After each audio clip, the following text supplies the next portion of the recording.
Hi, Scott the Astro Manager here, and welcome to the next session of email management.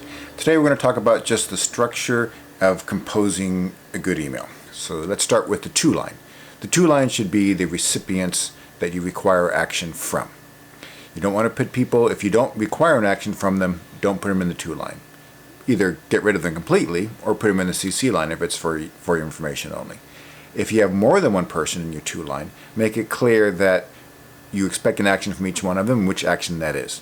If you have a single action or multiple action, but you're not sure who in the to-line is you're going to send that to, think twice about that. Because if you send something to me and somebody else saying, hey, can you do this, I'm going to assume the other person's going to do it. So you could say, can one of you do this? Please let me know if you're going to. But that creates an email chain. One of them's got to respond. You've got to monitor to make sure someone responds, because I'm also going to assume that someone else is going to accept that and tell you who's going to do it for you. So it's really much cleaner if you can specify a single person for a single action. If not, then just make sure you're going to close that loop. CC again for FYI recipients only. BCC, sometimes people want to use this to sort of hide, I'm sending you this, for your information, but I don't want the other person to know you've gotten it. I would stay away from that. Be careful with that.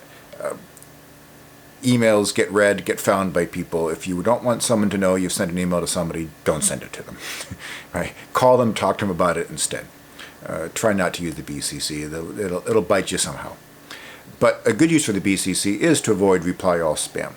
So if someone does a reply all, it goes back to you, or wherever else you put it on the to-line, not to the BCC. So I use that often when I'm sending to a mailing list. If I want to make sure that people don't respond to all the mailing lists just to me, I'll say, to me, from me, to me, BCC the mailing list. And that makes sure that the mailing list doesn't get spammed.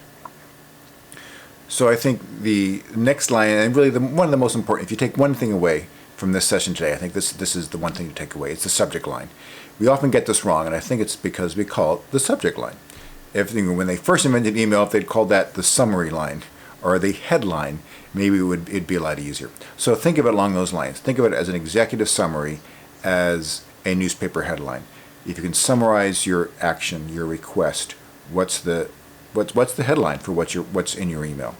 It's not a topic. It's not meeting. It's, are you attending the meeting tomorrow? I need you to attend the meeting tomorrow. You can also put little hints in your email and the subject line. This is an FYI, in square brackets. EOM, end of message. I've got nothing else but the subject line. Or maybe 5-minute action. Can you do this for me? So you just little hints. And some people, some organizations really like that, some don't. So just think about if you wanted to use that. But it's another way to make it very clear at a glance when someone's going through their long email list and you want them to be able to see what you want and be able to respond to it quickly. The more you can put in that subject line, the easier it's going to be for them to respond, to know what you want, and for you to get what you need. Now looking at the body of the email. We tend to think in stories. And we start from the beginning and we get to the end. That's how most stories work. And so where do we put our request? We put our request at the end. If we have a lot of summary and context, then people often don't read more than one page. So first thing is, keep that to roughly one screen full, if at all possible. And then you want to make sure that your request is at the top. Sometimes people don't need the context, won't read the context. They just want to know what you want them to do, what the request is, what's the headline, right? If you didn't put it in your subject, what's that key thing that you're trying to convey, and then put the context. They may or may not read the context, but they will read that first line. So put that up first. It also gets them, if they're reading the context, now they know the context behind the context, right? They know they're reading it because you're asking for a certain thing. And now they can frame that and think about that while they're reading the rest of your email. So put that up front. If you're making multiple requests from people, those can get lost sometimes. You put 3 or 4 asks in a single email. As it's easy to do 1 email per request, but sometimes you have 5 things and you don't want to send 5 emails. So in that case, I like to number them 1, 2, 3, 4, 5. That makes it very clear in my mind that I've got all the things that I'm asking for, and very clear in the person who's receiving it that there are 5 things I need to respond to. And they're numbered 1 through 5. No one's going to, it's harder to get lost. If you don't do that, people have to dig out what you're requesting. Chances are they'll forget something. You'll have to follow up back an email. They'll have to send back, and we start another email chain. So we don't want to do that. It's also good, sometimes you have multiple topics you're talking to the same person about, multiple projects, multiple subject matters. In that case, multiple headlines, right? I like to then make separate emails.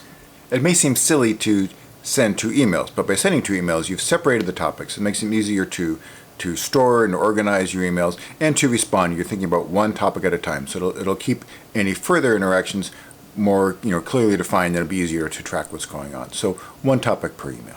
So that's it for today, and next time we'll start looking at some sample emails and seeing if we can identify the problems and correct them. So I hope this was useful, and hope you see me next time. Bye-bye.